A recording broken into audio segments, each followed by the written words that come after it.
Okay, chat, I am back, and we're gonna try to collect our final thoughts. Honestly, wow. We sat through the true ending of the game, and I'm gonna be real honest with you for people in the final thoughts. It was not good. To be honest with you. It was something. We experienced it together. So I guess we should talk about the game as I try to mentally recover from whatever it was we just witnessed at the end.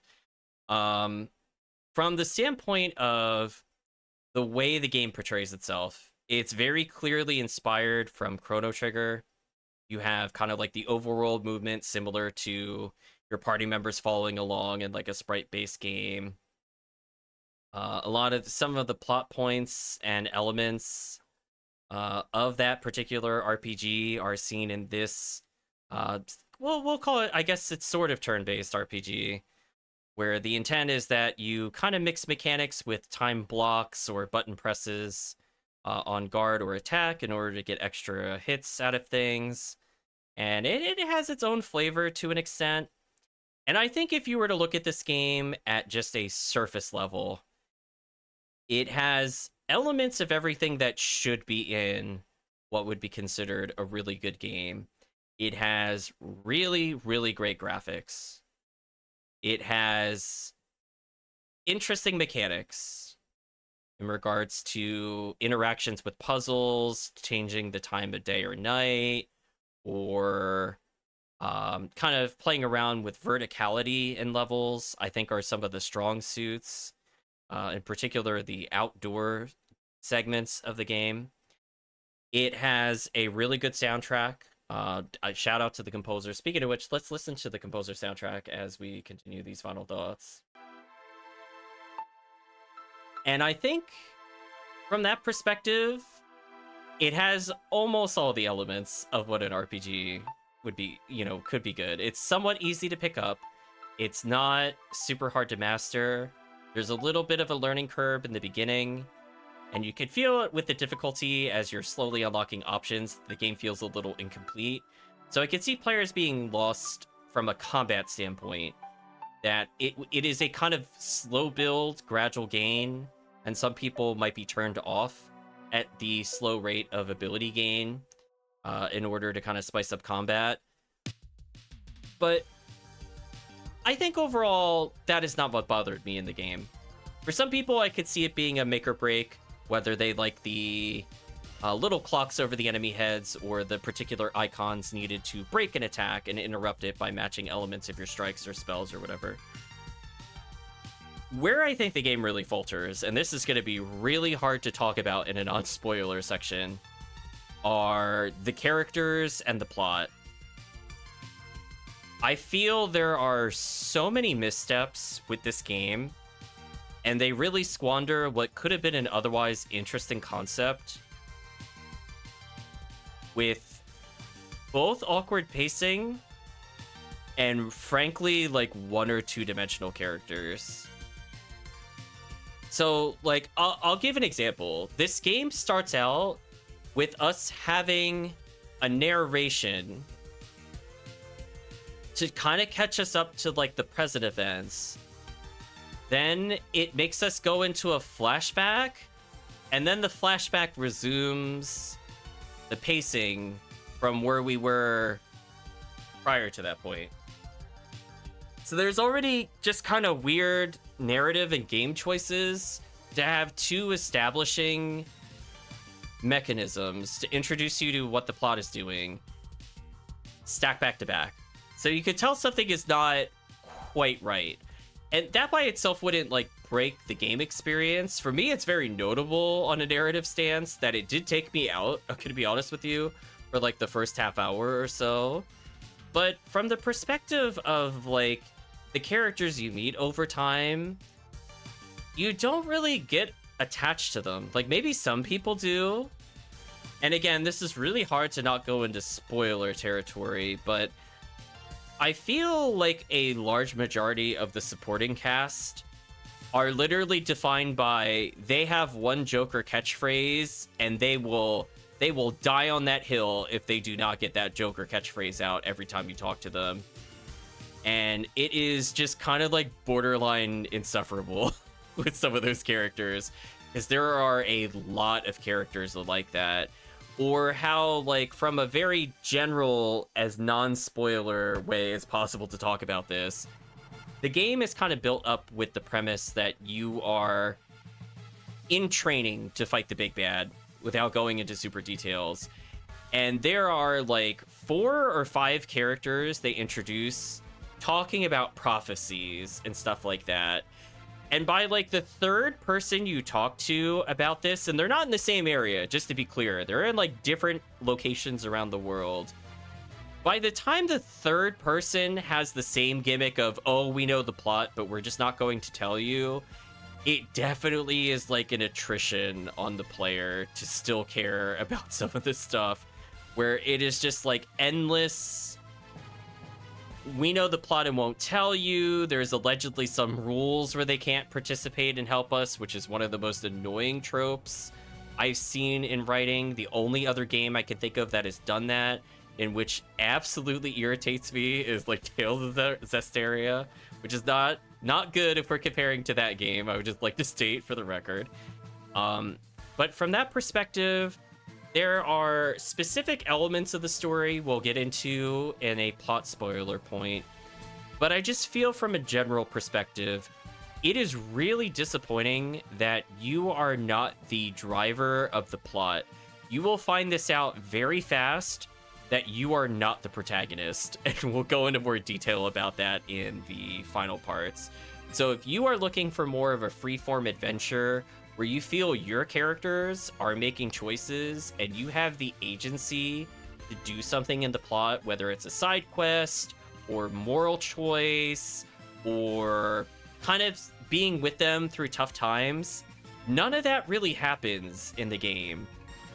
And I feel like it kind of messes up the roleplay part of RPG. I never really felt I was one of the characters or part of the crew while playing this game. I never really got invested with these characters because they were just kind of surface level characters. Like, a lot of the characters that you talk to don't ever have a character arc. There's a lot of villains you interact with that don't have a villain arc. They are just kind of the big bad of whatever location you're at. You beat them, you never talk about them again. Do you know what I mean? Like, it's just kind of one of those things where, you know, something has happened, you must deal with it. And that is pretty much the entirety of like the 3/4 of the game until you do something that involves new transportation methods, and I'll leave it as vague as that. But I feel like from a standpoint, they could have explored so many more interesting venues with the same characters and slightly changed the joke characters to like way tune them back. And I think this game could have been like an easy recommendation, but honestly, like, I'm on the fence on whether I would recommend this game to people. As I said before, it looks like it should be like the #1 game in terms of like RPGs, but the story is just not there. It's like undercooked. I don't know how much of it is like a translation issue. It's very evident from coming from a background as somebody that has not played some of the other games from this company, that there are a lot of references to the other game, to the point where, well, spoilers, but I guess from that standpoint, we came across something that was, kind of exhausting. And I feel like if you're looking for narrative closure in the game, I will simply say, without going into exact details or spoiling, you will probably walk away from this game unsatisfied. There are a lot of plot threads that are simply not addressed. There are character endings that are just kind of frankly terrible. I don't like what the moral of the story the game is implying on us, which we'll talk about in a moment in the spoiler section. But I feel like from a standpoint, it's just kind of, it started off as like a good game, and then the writing just never really found its footing at any point throughout the game. So I ended up being kind of disappointed and not really caring about a large cast of the characters, which I think is kind of unfortunate because there is clearly like a world built up with a lot of lore. and a lot of other little mechanics here and there. But again, a lot of it is just kind of on the superficial level. It's not. It feels like this game is more of an explanation as to why, you know, X other game this company has done, and why this level is like that in this area. Or, oh, you know, we're going to mention something about thick glass or whatever, and it'll be important for some other game, but not this one. So, I don't know. I think from that standpoint, it is disappointing. I will say that. I will say it's probably the most disappointing game we've played so far of 2025. I'm not willing to say it's the most disappointing game we played on stream. I feel like that's hyperbole. But it definitely had clear capabilities. They clearly had talented people in it. And the writing just let them down so bad. And I feel bad because, I mean, there were a lot of mechanics that, frankly, we never really touched. Like, there was cooking. The game really thought we were going to love cooking. That became like a kind of a joke in the chat, where I feel like the game difficulty is a little on the higher side for the first couple of battles leading into the boss as you get used to the mechanics. But by the time you get like a really consistent 3-person party, 4-person party, the game difficulty just kind of falls off a cliff. In fact, I felt from a balancing perspective, there were a lot more annoying normal encounters than there were boss battles, at least on the standard difficulty. There were also things you could do to adjust gameplay as you go along, so I forget what they called them since we barely interacted with them, but I think they were called, I'll call them gambits or artifacts for lack of a better term, where basically they were modifiers on gameplay. So for example, I could buy something that will show me, you know, what treasures are available or I haven't found in an area, or some of them are like, oh, this is how you get easy mode, turn this on to get 100% extra HP, or we're going to change it so that way blocking reduces all damage, but if you fail, you basically take max damage and die. So it's like a kind of a challenge mode. So for people that just want to kind of change up the core experience, there are a lot of things in there. I personally didn't touch the ones that weren't just auto turn on, you know, kind of like your passive support abilities. But I think overall, I don't know. I have some super mixed feelings about it. Let me lower game volume slightly here. And I feel from that standpoint that they could have done so much more from the standpoint of kind of pumping up their IP. We're going to give their DLC, I guess, a look next time that we play in order to, I guess, give true final thoughts on the game itself. But from the base game experience, it's kind of if you kind of like really zany or purposely goofy or really optimistic characters, you might enjoy the game. For people looking for like a quote-unquote hard game, I don't think this will be a game that will satisfy you in that sense. It's more along the lines of, if you enjoy something like a Paper Mario style combat, but with a lot more limited abilities, and instead of focus on kind of matching attacks and potentially building up things like combo meter and ultimates, then the game's probably more for you there. But I think it's time to talk about spoilers, chat, because we need to do kind of a dissecting of this plot and why this didn't work. And we could talk about some of the characters that we met on this journey, from our time at the Solstice Academy, in terms of training up the sun and moon gods, essentially.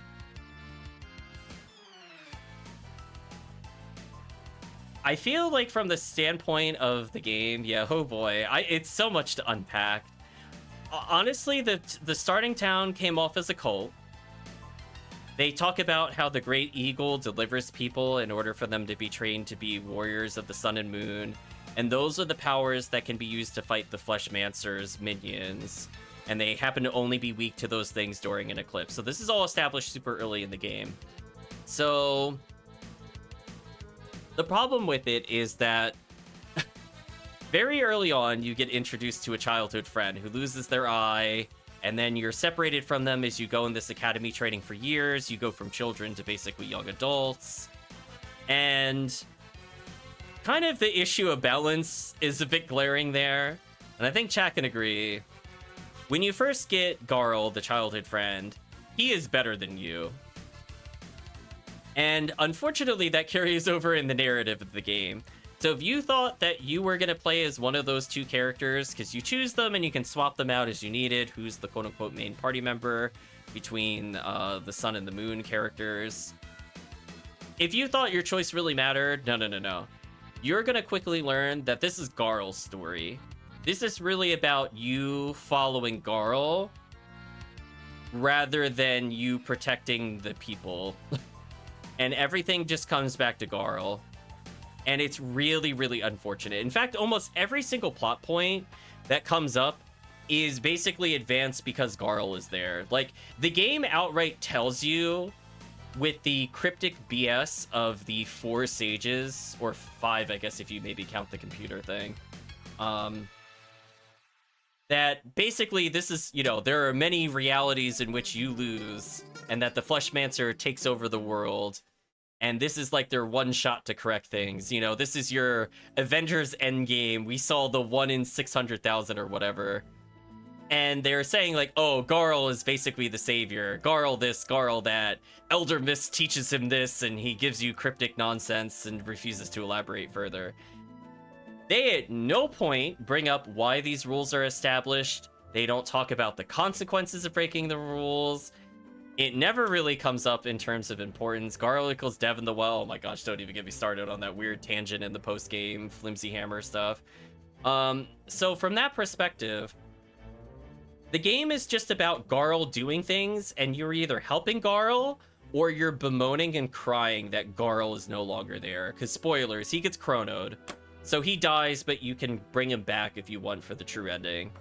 As I said before, it takes a lot of plot points from Chrono Trigger. So from that standpoint, it just gets kind of exhausting to have him being the only real driving factor in the plot. Like, he starts speaking for you on behalf of the Solstice Warriors, even though he is not a Solstice Warrior.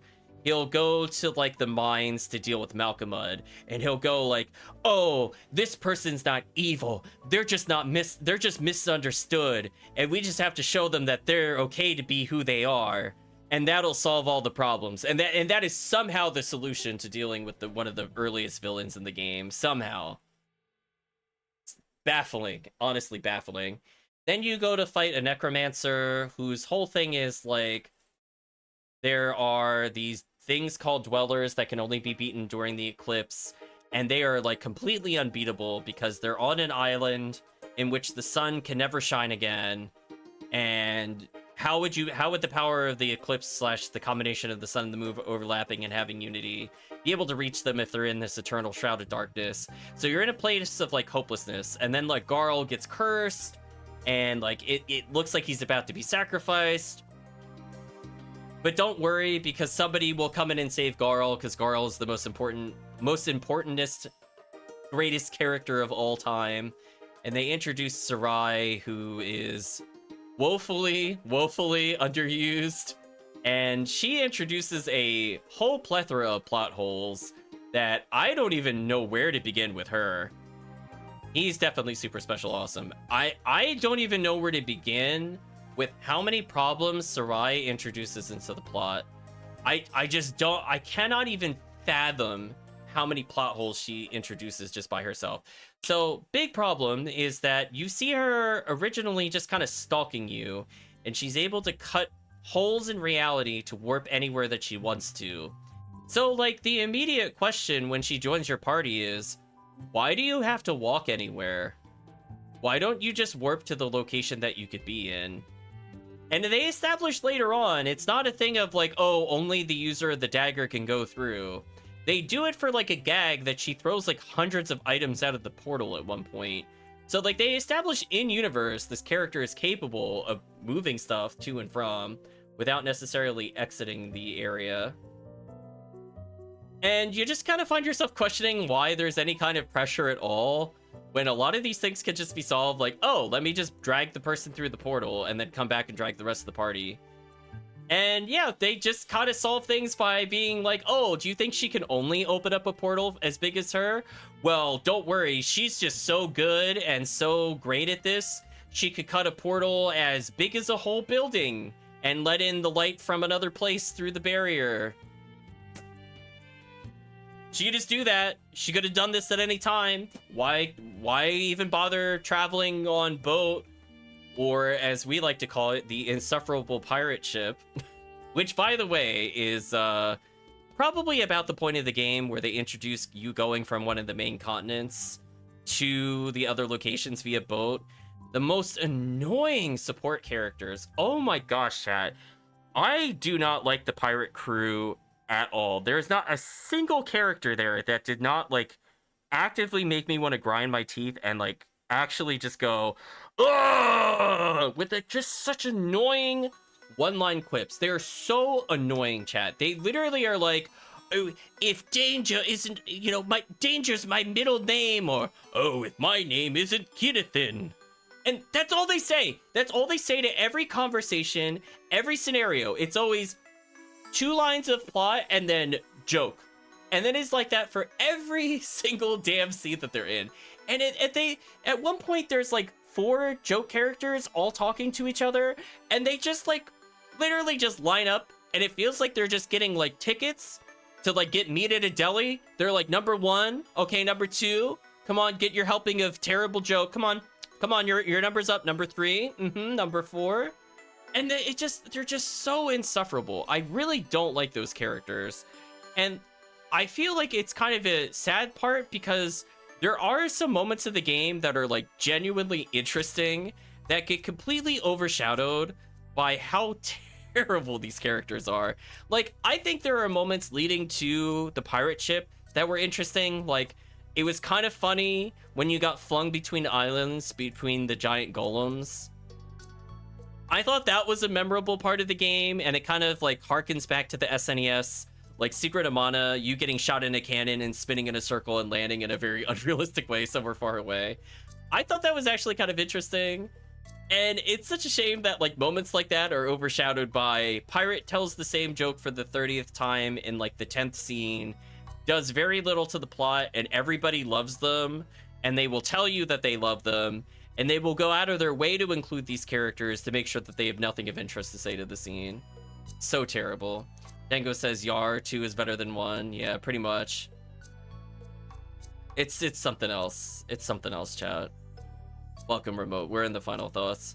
So from the standpoint of like the gameplay there, it kind of struggles to like, it makes you almost excited to get new characters from the standpoint that new characters mean new elements, means new ways to get around weaknesses and resistances.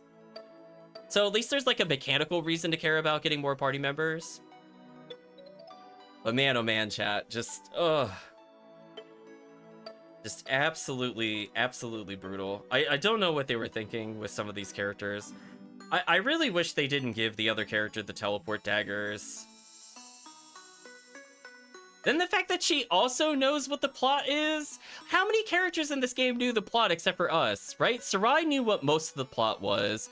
The captain of the ship that was a ghost, who we liberate later, knows what the plot is. All the sages know what the plot is.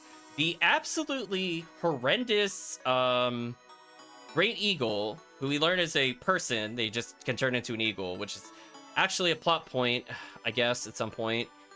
That, yeah, he also knows what's going on. And he's probably the most frustrating character. We'll jump ahead a little bit in the plot. So he's probably the most frustrating character in this game, because he's just kind of a passive observer that used to be friends with the Fleshmancer. And you get, like, literally one cutscene the entire game of the Fleshmancer being nice and helping him become the Great Eagle for like a birthday gift. And then like within like a minute of it, I feel like they just like, oh, remember that time we granted you wings? Well, yeah, it turns out that we basically sacrificed an entire village equivalency to give you the power of flight. And I've been like ultra evil for as long as you've known me, more or less. And this whole time, the game is actually, as you find out going through, is actually just the battle between the Fleshmancer and Roshan, where the person telling this story is the narrator at the beginning of the game. And it's just like so frustrating because they just don't follow up on any plot points at all involving this character. So if you think it's going to end in a narratively satisfying way, prepare to be ultra disappointed by the time you get to the endings. But let's rewind a little bit. So there are other characters that are gradually introduced to the party.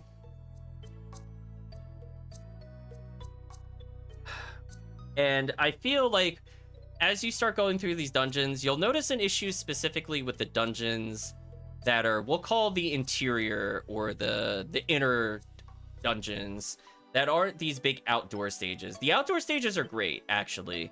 You have like a grappling hook you get in the necromancer area that starts to add, like, you could you could literally zip over to ladders, climb up them, and you could do like interesting things to do fast movement and stuff like that.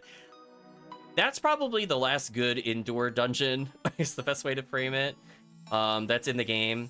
And even that dungeon itself is marred with like really horrible boss mechanics.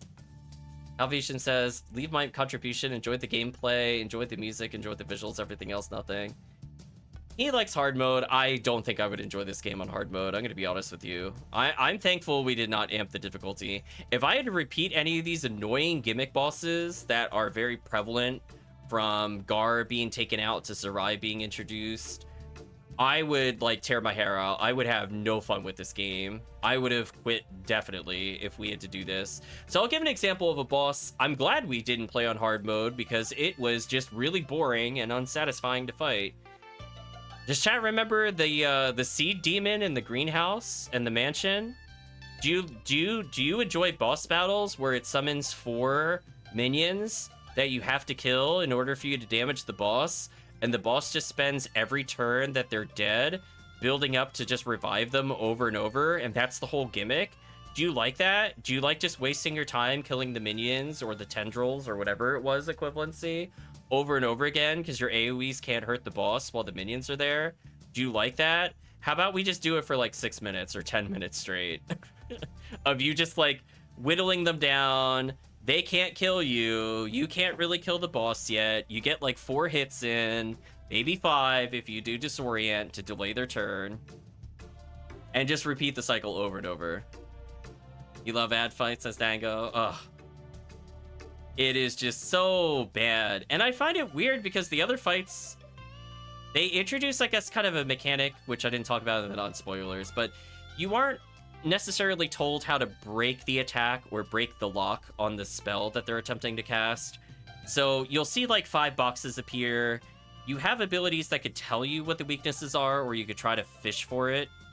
It's not random as far as I know, in the sense that if you refight the boss, there might be one spell that has like 3 variations, but it will always be one of the 3. It's not randomized every playthrough.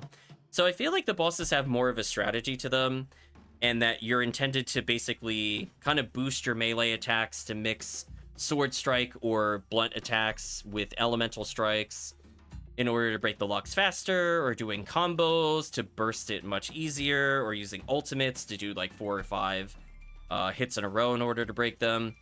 It's unfortunately a guessing game whether some of the abilities hit twice or not, and I feel like that was a big failure on the UI clarity.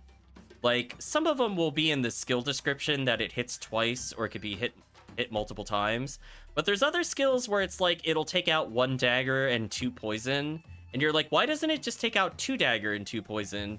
Or why does it just take out, or why doesn't it take 1 dagger, 1 poison? And I feel like it just becomes a little bit of rote memorization with Serai onwards, that there are just certain things that don't convey all the info you need to break the locks, and you just have to kind of know. I don't know. And again, I feel like that same mechanic where you can interrupt the abilities, it's not always possible in random encounters to break it. I mean, chat saw there were several points in the game where, I mean, sometimes it was an element I just didn't have, or like it required me to use a boost. But if they auto surprise attack you, you can't boost right away. So if they have a 1 on the timer and you need to hit like double arcane, double dagger, blunt, it's not possible. Right? It's just like, you're like, wait a minute. You're like, what are some of these combos? Or you'll get like double hammer, 2 moon. And you're like, well, if I do a skill that only hits 1 hammer or 2 moon. And you're like, so how does this work? How do I get double hammer in this? And stuff like that could be kind of annoying at times. Or it'll give you a really unfair thing where it wants like sun, moon, and hammer or something, which is not really possible. At least I can't think of a way to make it possible. I guess you'd have to disorient into a combo and then just have to hope that you have a combo meter and hope that you have MP in order to do it. So I feel like the random fights ended up being very punishing, just because like if you are not at like max resource MP, which I will say is fortunate that you can melee to build up the meter, and melee does decent damage. I find it kind of unfortunate that the combat kind of plays out like that. I also feel for people that are potentially complain about the combat being stale. Like, while progressing the dungeons generally unlocks a new ability, or like searching around might give you new combos, which is basically two characters pairing together and using a combo meter between 1 to 3 meter levels for a special. I do feel like it can be kind of annoying unless you like to swap characters a lot, that there's not really a way to change up their basic attack timing. Like, there's not the equivalency of, like, in a Paper Mario game, you could choose between, like, jump and hammer on Mario, where you might have, like, some other basic abilities with some of the other characters. It is, you will be doing your same staff double strike, you will be doing your same sword double strike the whole game. And I could see where that could potentially turn some people off. I don't necessarily view it as, like, a downside in terms of simplifying the combat a little bit in that regards. But I will say that it's not strong enough of an appeal, if they're gonna go with simplified combat, to kind of hard carry the plot and the characters. Man, chat, I just don't know what they were thinking with the game. I mean, we could talk about all the inner dungeon designs, which are basically climb a floor, look for switches on the left and the right, advance another floor, look for switches on the left and right, climb another floor. I mean, that happens for like 5 dungeons, chat. Let me be really clear. Like, even the mansion level has that, right? Like, when you go to the other world, that happens in 2 different dungeons. The final dungeon is like that, for example, where it's like, oh, you want to climb up 4 floors? You got to do this. Oh, you want to ascend the Clockwork Castle? Oh, guess you got to find 3 switches and advance further. So it can feel like, for the indoor stages in particular, that there is a lot of padding. And some of it is like push puzzles, or like the somewhat more interesting kind of timing thing of like aligning the time of day and moving the light around and angling lasers. Just like a different take on like the traditional light puzzles that are in the game. Or in other games, I mean, but man, I'm not gonna lie. There are definite sections in those indoor dungeons that were just like legit padding. They're like, yeah, you're just gonna push a block like 20, 30 times. Don't think about how this would actually work for people living here, because, like, spoilers, in some of the dungeons people actively go to and from places. How they exit it, I have no idea. How they get out of those buildings, no idea. How the other people climb the tower without doing any of the other puzzles, no idea. I don't know. It's like Wild Arms 2. Just accept the ship is like this. It's a boss dungeon. Just accept absolute nonsense is happening. I mean, there's not even really much to talk about when it comes to the plot. Like, it's just mostly things are happening. You are not really involved very deeply in a lot of these. Like, the Necromancer is the closest to you beat her and she just decides to leave. You don't kill her. You don't get her to change her ways. She just leaves. You have we mentioned Malkamud a bit earlier than that, where basically you just tell him to stop being bad and he's like, oh, okay.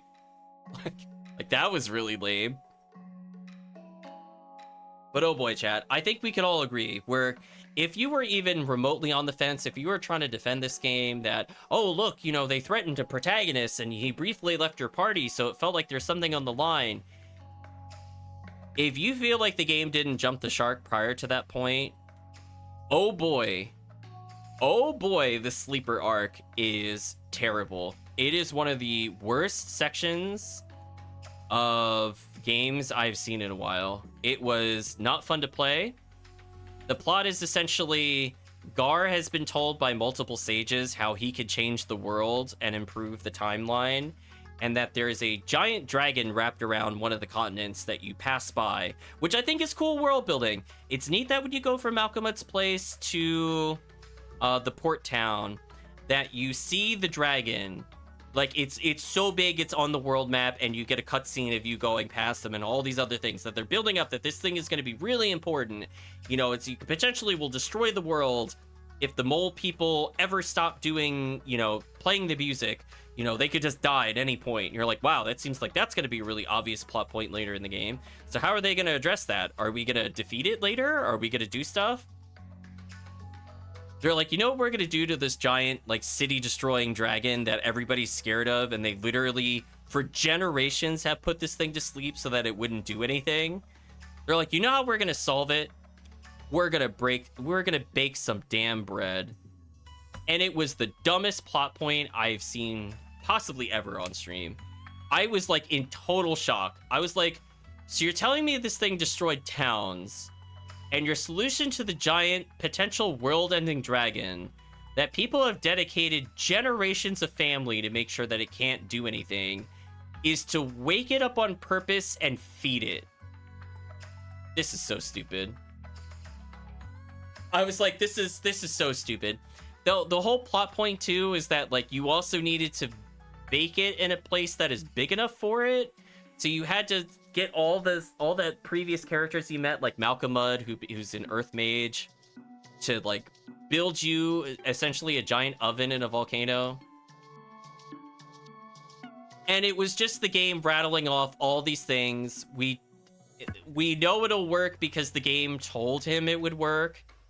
From, like, a in-universe standpoint, it is incredibly stupid. It was really hard to suspend disbelief that this isn't the dumbest writing you are witnessing ever on this literal, like, almost continent-sized dragon. We're like, we're gonna bake it a single thing of bread. I'm like, this is so stupid. And I don't think I recovered from that plot point. And then, like, again, like, who is talking to all the NPCs? Who dares challenge the Necromancer? It's Garl. Who talks to Malkamud? It's Garl. Who goes through and talks to the Council of Giants in the city in order for you to get a passage to the Sea of Stars? Who actually knows what the Sea of Stars are? Garl, Garl, Garl, Garl, Garl. It's all Garl. The whole game is Garl. You are there to just follow him and his footsteps. Even though you're the chosen ones, and you have godlike powers where you can literally, midway through the game, move the sun and the moon at will to any point in time of the day. So if you need the sun high for a puzzle, you could do it now, versus, like, manipulating the light in other ways, which, by the way, they don't talk about any repercussions at all, and how much of a nightmare that would be if somebody could just move the sun and moon and or rotate the planet. How, like, devastating that should be on the entire environment. Like, never ever do they approach how ridiculous that is as a plot point. But from the standpoint of just Garl just doing all these things, he has this hero's send-off where he, again, challenges the main villain and dies in the Clockwork Castle, and he has this big hero's death, and we get to do all the things that he wants to do before he goes. And it's this big sad moment where our characters literally go from the peppy sun guy is now energyless and sullen, and then the restrained moon warrior who's never done anything bad punches a tree because she's just so mad. And weeks go by, and oh, what would Garl do? Oh, we should do this for Garl. We should save the world for Garl. They bring him back. They bring his dumb self back at the end of the game, and they have the nerve to do what they called a reverse funeral, where it is him gathering all of his friends, which are all the irritating support characters that are really, really annoying to have talk to each other. And they go through and have this big happy festival, and, life is great because Garl is here. And now you get to experience the true ending because, Garl will solve the plot, because you in the normal ending are too stupid to fight the Fleshmancer. And instead you're going to fight your original instructors because they betrayed you. And that's a plot point that's, like, barely worth mentioning. Because they sure as heck don't follow up on the ending on any of those characters, by the way. Yeah, if you wanted to see what Brugraves does as your instructor, not in this game. Hope you didn't want any resolution with that character. Yeah, all the weeks of mourning, all the potential character growth, just undone instantly. So it's just like, the true ending was terrible. The normal ending was terrible. It just, they literally just become gods at the end of the game and could defeat literal world-ending minions by flying into space and having a chip shooting minigame to go fight them. And it's just like, it's hard to feel invested or care about characters that are just that powerful. Like, I know there's always like the JRPG power fantasy, but like this is like exceptionally ridiculous for these two characters, which is saying something. I mean, these characters can literally control the sun and the moon. They can fly at will anywhere by themselves by turning into balls of life. They apparently just become immortal. They stop aging at least. And they could basically just use the powers of the sun and moon regardless of what the sun and moon are after a certain point in the game. They're just too powerful. So it's like, it just feels kind of underwhelming. It doesn't feel like you're kind of like the last stand and it's like you're kind of like the hero with the sword going against like this ultimate evil. It just feels like this ultimate evil stands literally no chance against you at all. Like, that's how it came across as like a power progression where like we are so clearly OP that like we could just negate damage dealt to us and have an AoE heal and all this other nonsense, and we could super nuke people. And we even get ultimate attacks that just AoE wipe the encounter instantly. I'm like, yeah, we are way too powerful for this kind of game to build any kind of dramatic tension at this point. It's very frustrating, chat. It's very frustrating. I enjoyed when we went to Sarai's world. I didn't like the weird, I don't know what to call it. I don't want to call it like Space Odyssey moment. The weird, trippy, you know, your 2D, your 3D. Look at all these colorful lights, and then we'll just legit never talk about it for the rest of the game. Which happens a lot, by the way. Expect yourself to fight a lot of characters and then never talk about them again or follow up on them. Yeah, we're nothing compared to Garl, the true god. Yeah, you're right. Garl OP. Everything was done for Garl. And I think by the time you get to, like, at least Sarai's world, where the Roshan character, the narrator of the game, abandons you and leaves you a puppet, that you realize that you're not important to him.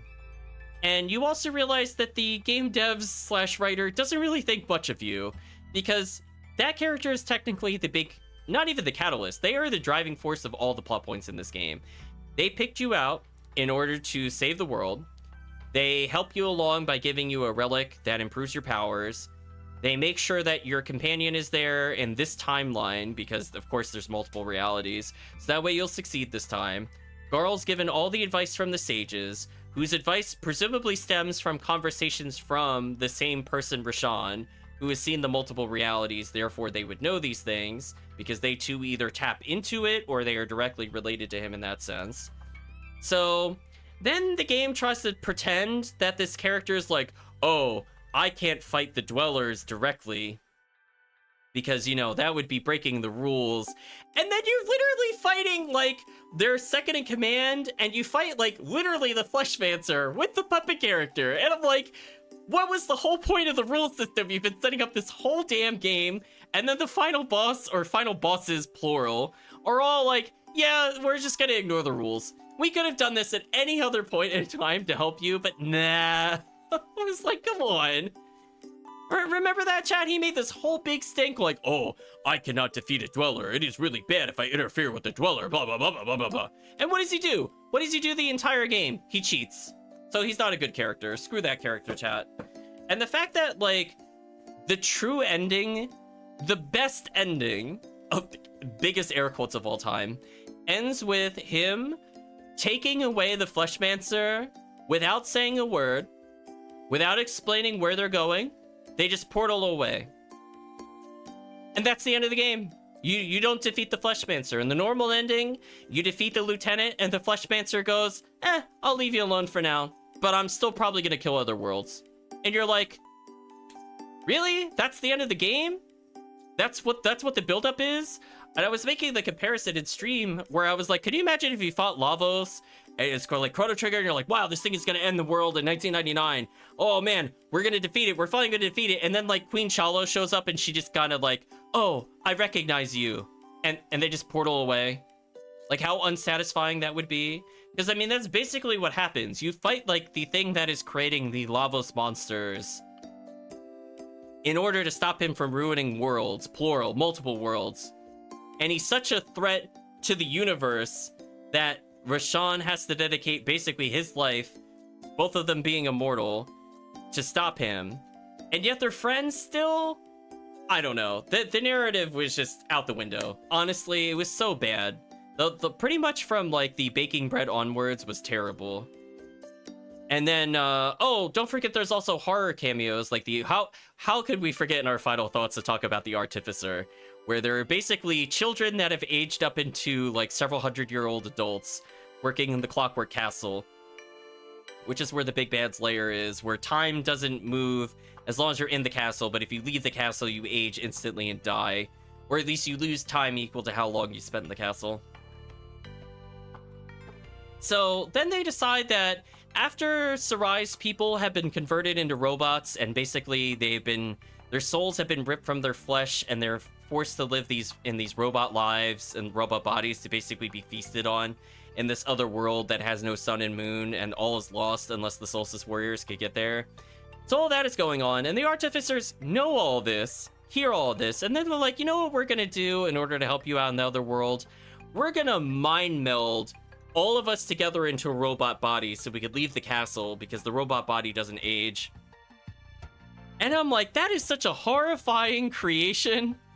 I was like, if this had been any other genre, that would have been like the main plot of the villain, where he could have been like, now I have unlimited potential, witness the true form of mankind's evolution. Like, you could literally just put those quotes over what happened in those cutscenes and you would have believed it. Because now you have genius, the world's loosest air quotes on this again, genius characters mind meld, and they're all like talking with each other, and they're losing identity as they're trying to decide who should talk for the Artificer, but they don't tell you who the original people were talking, so it's just kind of like a whole bunch of nonsense for like 10 to 15 minutes of them arguing who should be the spokesperson, and I'm like, could you imagine how horrifying that is if like one person had control of your left arm, another person had control of your right, two people had legs and somebody had the head and they're all like in constant flux and just hope that everybody forever is okay with sharing thoughts and wants to do exactly what you want to do? I mean, this sounds like an honest horror story, and the fact that they're trying to play it up is like funny. I'm like, this is awful. Like, genuinely, like, I don't know how many of these characters were meant to be endearing, but I could tell you from their jokes and everything else, I liked pretty much none of the side characters that were introduced, except for maybe Malcolmud, maybe generously Malcolmud, and that's mostly because Rocky's there and chat likes Rocky. But like every other character, nah. It's wild to me, chat. It's so much wasted potential. They at least tried to follow up on some of the other side characters, like Duke Aventry's and eternal servitude to the Necromancer, and you could free them. Like that, there's at least like a follow-up there, I guess, to give a little bit of closure. But again, you still don't really beat the Necromancer, even though you fight the Necromancer again as a side quest. Best is best boy, though, yeah. I don't know. It's just one of those things, chat, where I'm like, what was the moral of the message that we should just believe in destiny and if you're gifted, you'll succeed? Like, what was the honest moral dilemma or statement this game is trying to tell you? Don't bother fighting destiny, become the sun and moon god because everybody told you you should be, regardless of what you want to do. It's okay to lose your identity because it's for the greater good. Like, what is my honest takeaway of what the message of this game was meant to be? Like, it's okay, you were groomed by a cult that believes in all this stuff and it's really creepy, but we'll never talk about how weird that is or explore that at all, that basically all these people just celebrate the coming of the sun and the moon children who are basically sent out to die. We're not going to talk about how weird that is at any point in the game, or how their instructor basically pushed two of their former students to go over the edge, and how he's probably evil for training the children to basically see these horrible impacts of war and how many people die in this constant assault between these two stupid games the Fleshmancer and the Rashawn slash narrator characters doing. We're not going to question how morally messed up that is at any point. We're just going to accept that happens, and it's just, oh darn, it's all the Fleshmancer's fault. Oh, like, ugh, terrible. There are characters that should be morally gray or could explore many angles without changing any plot points, but it's just kind of brushed off like, no, he's the Fleshmancer. Or, no, that person wasn't really wrong the whole time. Should Garl go with you even though he has no powers against the Necromancer? Nah, he's super important. There's no way anybody could know how to bake bread like Garl can, even though, you know, they could have just been told to do that instead of Garl doing it. I mean, apparently our characters are incapable of cooking, I guess. Of course. Question mark. But yes, chat. I think I've gotten it out of my system. I don't think there's really too much to add. I guess I'll state we did see a weird emotional trauma dump of one of the developers by using the flimsy hammers. That was weird. I'm gonna be honest with you. I feel like we came into like a part 2 and I felt really confused whether it was talking about a game character because they're talking about a boy in the well. Pro tip, probably don't do that. Never learned how to cook ourselves. You were raised on a diet of tomato club handouts from the teacher. You're right. Less talked about the boy in the well, the better. Yeah, I'm like, this is very weird.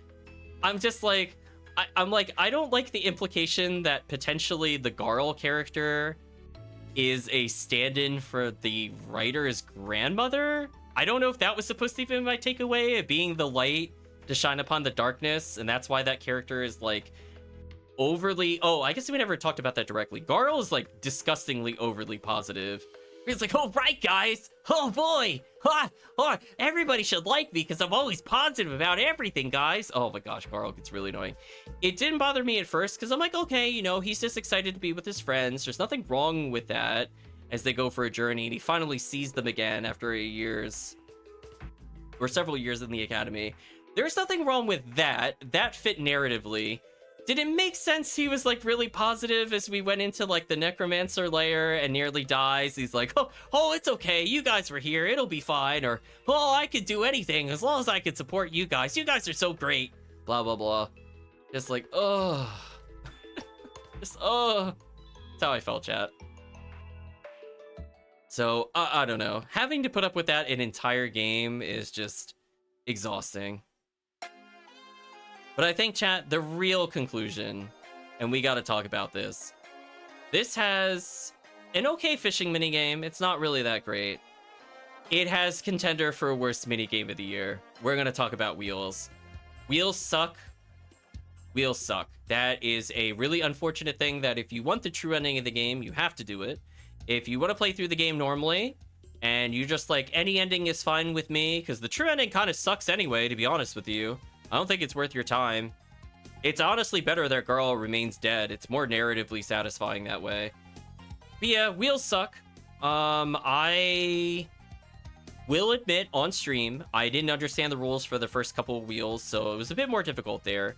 But around the time, you know, we're going from like wheels number 3 to 11, there were just really obvious signs that the game is not really balanced.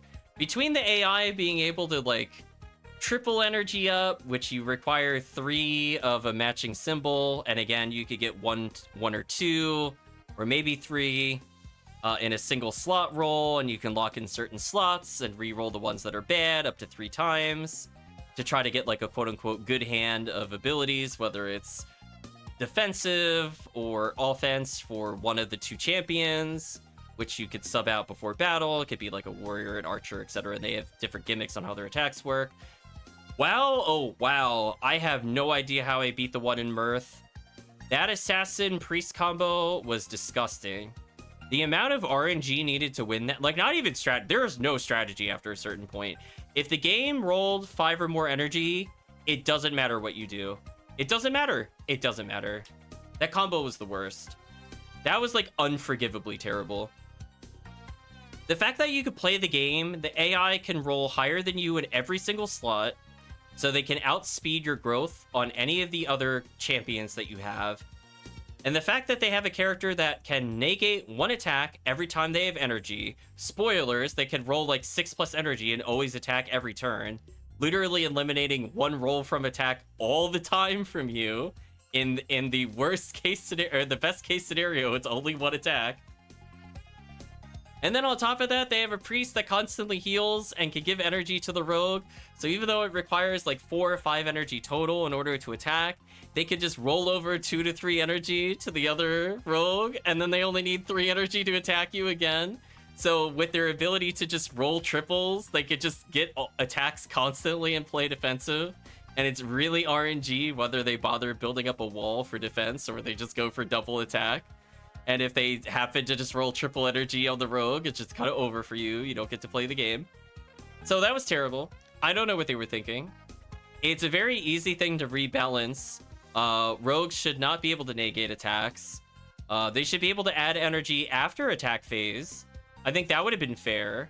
So if everybody traded blows and then you added 3 energy again to one of the closest ones to being built, I think that would be fair. I think that would have been a more balanced approach to that. So that way it's not the ultimate attack and defense that also ignores walls, aka the main way of defending yourself. Oh man, chat. I don't know how we beat that. I would say from the standpoint, were there any other locations worth really talking about? I mean, at one point, a port town gets destroyed. It gets rebuilt because, you know, why have anything tragic linger in this game at all? Just be happy all the time, like Garl. You relocate them to a new city, and you don't get to name that city, because that's Garl's job, chat. You can't name the town. You're not the protagonist. Garl gets to call it Mirth. You're in the presence of the real protag here. Let me be clear here. So aside from those points, like, does chat feel like there's anything I didn't really talk about that was worth bringing up? I mean, as I said before, I think the outdoor dungeons were the strongest because they had a lot more ways to interact with the monsters between the grapple hooks or like the verticality of a lot of the stages.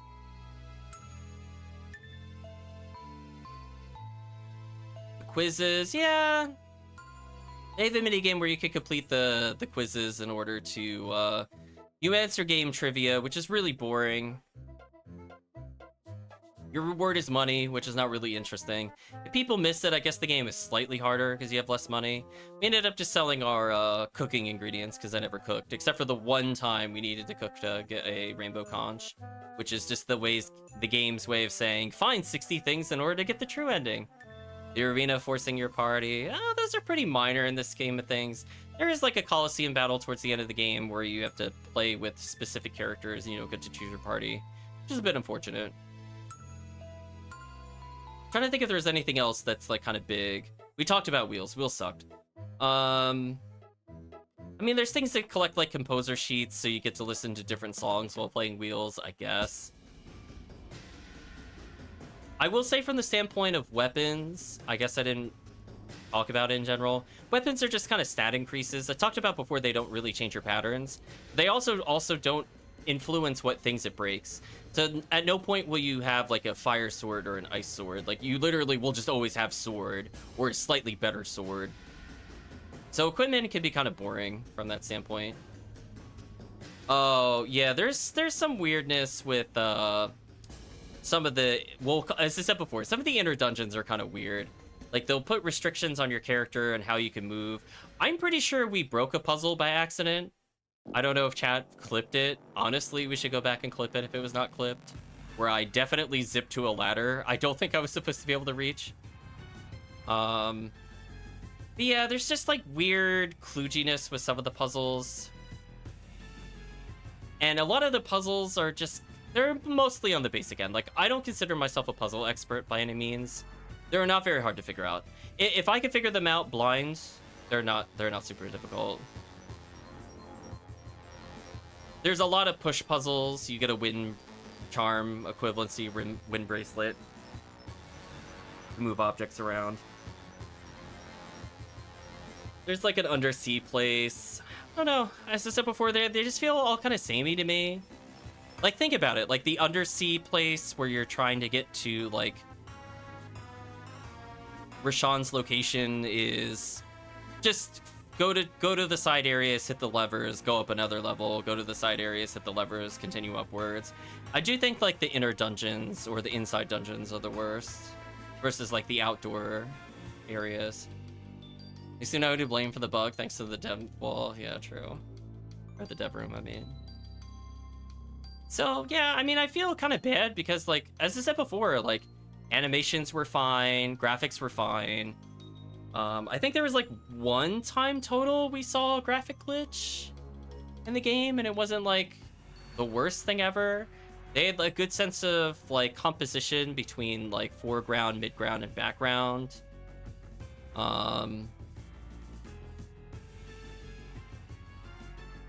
Oh, yeah, I didn't talk about it, but technically when you revive Garl for your reverse funeral celebration, you go find the chef fish because... Oh, actually, I'll bring up this plot point from him. Because they realize he's so super special awesome that when he comes back from the dead after Rashawn conveniently creates a point in time to return to in order to save him, that it was like, yes, we have to go into this dungeon to find the head chef of this restaurant so they can have this the bestest time ever with friends. That sucked. That honestly sucked. They gave up on hiding chests in the late game. Yeah, they really did. Some of them were actually decently well hidden. Like, you had to do puzzles to open them up, or they were kind of like... You had to realize that certain things opened up later with shortcuts that would let you get access to something else. Or, you know, they're kind of the reward for going down, like, a dead-end path. Like, ugh. Yeah, don't worry. Garl saw everything you're doing, and he approved. And it's good, because he approved. You got the pro tag seal of approval. You know, you did what Garl wanted, because he's the pro tag. Yeah, I feel like I'm harping on it, but honestly, Garl is just... It's just awful. There's so many things that happen in the last, like, 5 hours of plot that are just like, this is how it works, accept it. Don't question why we know this, or why we didn't tell you earlier, or why we chose not to help you when we could have avoided this whole situation. Just know that now that Garl's here, everything's great. Like, it's terrible. So anyway, as I said before, it has a lot of elements of what should be a successful game, but I feel like if people are giving this a 9 out of 10, they're out of their minds. Like, their bar for RPG is so low. I don't know what to tell you. So, like, if I had to give, like, a numeric, it would be, like... It started off great, because I liked the concept, I liked some of the early puzzles. I wasn't really feeling the characters, but I was thinking, like, oh, you know, let me give it time. Maybe they'll grow on me. Kind of like Berseria, where, like, I really liked the game around the mid... Like, I enjoyed the beginning of the game, but I enjoyed the game most at the midpoint. So I'm like, okay, it's an RPG. It could be a slow burn. You know, maybe the beginning part is just me. And then by the end of the game, I was like, this ending sucks. These characters suck. The fact that, like, we beat the Fleshmancer, we can't undo any of the damage that he's done. Because, you know, why save Sarai's people and the robot race? They're just like that forever, I guess. In a world where basically everything's dead. We didn't really solve anything for them. Like, I guess we made the Fleshmancer go away. They have Sun and Moon. But they get to live lives where they can no longer, you know, create new families or otherwise enjoy life. They're just robots until they choose to cease to exist. Or until they fall apart, because I don't know if they know how to repair themselves. So maybe they'll just go mad for being alive for centuries and become the villains in another game. Who knows, chat, but her ending kind of sucked. Best is just kind of giving up his ability to pass on to another world by just moving into this living glass thing. And yeah, you're just kind of a creation of Rashawn now. It was just kind of his excuse to do another experiment, so he's really not that much better than the Dwellers. In fact, if you think about it, chat, the Solstice Warriors and Garl are the Dwellers on his side. Like, he is not that much better in terms of morals than the other character. Just think about it, chat. We're the Dwellers with more steps. I'm just saying. Both those characters are terrible. We never get to see what Rashawn does. They just kind of pieces out with the main villain. He's gone. Garl, I guess, lives a happy life. Oh, actually, I forgot something. So, they do introduce some characters that are there just to serve mechanical purposes. And I find it funny because you had Teeks the Historian, who would try to give you lore of the game to make the game seem a bit deeper than it is, and try to hint at things that happen later in the game. And it is really funny because even the game designers forgot that she was not supposed to be in your party. And we were in like the other world where she literally stayed behind in the robot city, and she made a big plot point, a big deal. She's like, I'll be here. I have work to do here, blah, blah, blah. And then we were in another dungeon and she was with us, but she's not. In fact, they make it a big plot point that she comes back to you in order to go join your adventures again. So yeah, they kind of oopsed on that one. Like, I thought it was funny because we kept putting people, instead of like a convoy system like Suikoden, they called them cargo. So I was like, damn, you're not even considered a person. You're just a thing. And I feel like they unintentionally made that true by just forgetting that she's not in your party during certain moments. But you could go to the campfire by just holding like a button in the overworld or going into a menu or using the many, I will say, many generous healing spots and saves that there are in these dungeons. But yeah, they definitely forgot that she's something other than a game mechanic. And I feel like that's a good summarization of most of the characters. Most of the people you talk to, you don't talk to again ever, with some very rare exceptions, as they are only a means to an end and a way to carry the plot forward. They will not get a lot of characterization beyond, hurry, you must help us with the thing. Oh, thank you, you helped us with the thing. Bye. And that's about the extent of your interaction with them. There's not a lot of deepness with them. I guess, weirdly, the character we have the most interactions with as a villain is probably the Necromancer, more than the Fleshmancer. Just kind of like an early villain that gets named has more lore and more things going for them than the actual main villain of the game. So kind of an oops on that one, to be honest with you, chat. Like, think about it, we fought that character twice.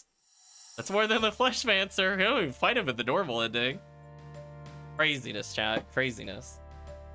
So anyway, chat, we're going to wrap up the rant here. I had a feeling this would be a long one. So with that, we're going to say, I guess, goodbye for now. But if you'd like to give any final thoughts, you have another minute to do so. But I will state, overall, I will try to go into an open mind if we pick up the DLC in the near future and play it. It is free with the game. We have not touched it at the time of this review. I can only hope that it is not Garl-centric and Garl is not involved in this, as I think you could do the DLC without having him there. I don't know what kind of impact that would be on the rest of the game, though. But yeah, ultimately, true ending, not really worth it.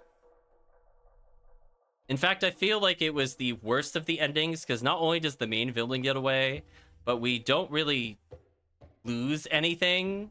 And we just become all-powerful gods that could protect the universe, because we're not going to disagree to do that, and we are no longer people. We're Luano and Solo, or whatever they kept calling us from the past. Will we see what those characters are? Do we get anything other than maybe 5 or 6 sentences throughout the game? Not really. So if they don't care, I don't care. Right, chat? Like, if they want to keep saying, if they want to keep calling us this instead of our real character names, and then we just become it, and we don't question it, it is what it is. Not opposed to seeing DLC, yeah, we'll see. But anyway, chat, rant time over. So let's go ahead and say goodbye to YouTube for the final time of the night. So if you did watch to this point in the video or the VOD, I'd like to say thank you for watching, and I really don't like Garl as a character.